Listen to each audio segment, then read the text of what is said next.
É mais fácil liderar a gente ou liderar os outros, hein? Porque... É mais fácil liderar os outros, né? Olha pra você ver. É mais fácil liderar os outros. Porque a gente muitas vezes não para pensar, até para se conhecer. A gente conhece muito bem os outros, sabe falar muito bem sobre os outros, mas muitas vezes a gente não sabe falar as mesmas características sobre nós mesmos. Uau! Explica pra gente o que seria especialista em PNL. Sim. Explica pra gente. A programação neurolinguística, que Sim. é a PNL, é uma maneira que nós temos de entender como o nosso cérebro funciona. Quase que um manual de operação do cérebro. Então, se eu conheço como o meu cérebro funciona, fica muito mais fácil, então, me conhecer também. Sim. As minhas atitudes, os meus valores, tudo isso. Então, a PNL, ela faz essa conexão entre o cérebro e também o nosso corpo, através da linguagem, seja a linguagem corporal ou seja mesmo a linguagem verbal, que é a que a gente usa mais. Na verdade, a gente vai se descobrindo todo dia? Chega uma hora que a gente consegue descobrir tudo ou não? Acho que a gente vai viver um eterno conhecimento dia a dia da gente mesmo. A gente acaba sendo surpreendido por nós mesmos. Sim, a gente está em constante mudança porque a gente sofre influências externas o tempo todo. Então, todos os dias eu conheço novas pessoas, novos lugares, vivo novas experiências.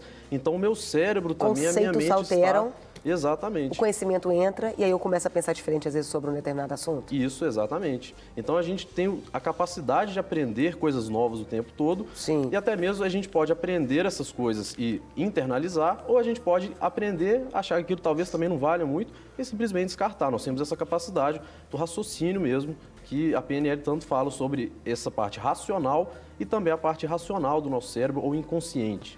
Você considera que hoje as pessoas, elas não se conhecem porque às vezes elas têm medo de se conhecer, elas têm fugido disso? Como que você observa, assim, atendendo mesmo as pessoas, né, como coach ali? O que você tem observado? Elas se escondem, elas tentam colocar, até elas teriam um confronto, não, você vai ter que se conhecer. Sim. O que você tem observado? Interessante sua pergunta, porque existe uma teoria que eu gosto muito, que se chama As 12 Camadas da Personalidade, do professor Olavo de Carvalho. E ele fala que a cada momento nós estamos vivendo um centro motivador na nossa vida. Então, esse conflito de autoconhecimento, de se conhecer, de parar para pensar sobre si, tudo isso acontece o tempo todo, porque estamos o tempo todo em mudança. Então, voltando aí à sua pergunta, então, quando a gente para pensar, quando eu atendo, por exemplo, os meus coaches, mesmo que passe daqui 2, 3 anos, já mudou muito a cabeça da pessoa, mudaram os seus conceitos, as suas crenças, muitas vezes até mesmo valores, e a pessoa está se definindo de maneira diferente, então ela quer buscar coisas diferentes. E a gente entra justamente para ajudar nisso, para saber organizar, então, hoje fala-se tanto de organizar as nossas metas, vamos ver as nossas metas, mas a gente tem um processo anterior a esse, que é o autoconhecimento, entender o que você realmente é, o que você realmente busca.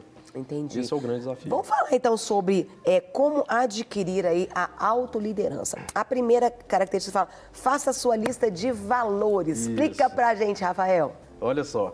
A gente tem geralmente quando a gente fala de liderança, autoliderança ou auto-coaching, que é a palavra que está na moda também, a gente acaba começando pelas metas. Então, e aí, quais são suas metas, onde você quer chegar, o que você quer fazer? Mas eu acredito muito que existe nesse modelo V2, que são de valores e vocações, que eu apresentei, eu acredito que existe um momento anterior às metas, que é de você parar para pensar e conhecer a si mesmo e dizer quais são os meus valores, que é o que a gente falou, que é o que a gente falou mais cedo. Então, o quê? Justiça, amor ao próximo, coragem, empatia. Então, eu preciso entender primeiro quais são os meus valores, porque a partir daí eu vou entender se as minhas metas lá na frente, que a gente vai falar sobre elas, se as metas estão congruentes ou não também com os meus valores. Porque quando existe um conflito entre os nossos valores e o que nós estamos fazendo, seja no trabalho, seja na vida pessoal, inconscientemente a gente acaba boicotando aquele processo. E aí é por isso que às vezes nada está dando certo no trabalho, porque talvez você esteja indo contra um valor, por exemplo, ou contra a sua vocação também. Entendi. E se a pessoa não tiver isso muito claro, ela frustra, não caminha e as coisas vão parando e as coisas não fluem, né? Exatamente. E aí as pessoas ela traz aquilo para ela, ao invés dela ter parado e pensar. Isso, e ela se sente travada, se sente parada. A gente fala que existem 3 reações instintivas no nosso cérebro, que é atacar, congelar ou fugir. Então, quando uma pessoa simplesmente larga um emprego, ou ela começa a xingar, fala que o problema é o chefe, fala, meu chefe, começa a atacar alguém, ou simplesmente chega em um lugar e não consegue se desenvolver, congelar, é porque está havendo um conflito interno na mente dela que precisa ser resolvido. E a gente pode começar resolvendo, por exemplo, seguindo esse modelo que a gente vai conversar. Olha, interessante. Aqui tem uma outra, né, vai passar na tela agora, como adquirir essa alta liderança. O outro ponto é, encontre a sua vocação. Isso. Encontre a sua vocação pode parecer algo muito complicado. Mas por que eu peço para que as pessoas façam uma lista, então, dos seus valores? Sim. Quando você faz uma lista de valores, faz a sua lista num papel e deixa ela lá separada. Vamos pensar agora sobre a vocação. Certo. Eu gosto muito de um conceito que o próprio professor Olavo também fala de vocação, que é o seguinte. Muitas vezes a gente pensa que a vocação é aquilo que eu gosto de fazer e que eu faço por amor. É aquilo que eu mais gosto de fazer. Ótimo, realmente é. Só que tem um conceito a mais que eu gostaria de introduzir quando a gente fala sobre vocação. Vocação também tem a ver com aquilo que várias pessoas não suportam determinado assunto. Vamos dar um exemplo para ficar claro.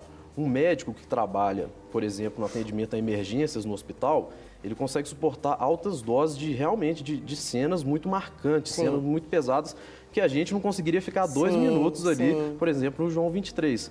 Mas o médico consegue suportar aquilo mais do que qualquer outra pessoa e daquilo ainda tirar algo de positivo, que é o trabalho dele de ajudar outras pessoas. Então a vocação é o que você tem de positivo, seja ajudar as outras pessoas, e aí tem que ser congruente com os seus valores que a gente fez no primeiro passo.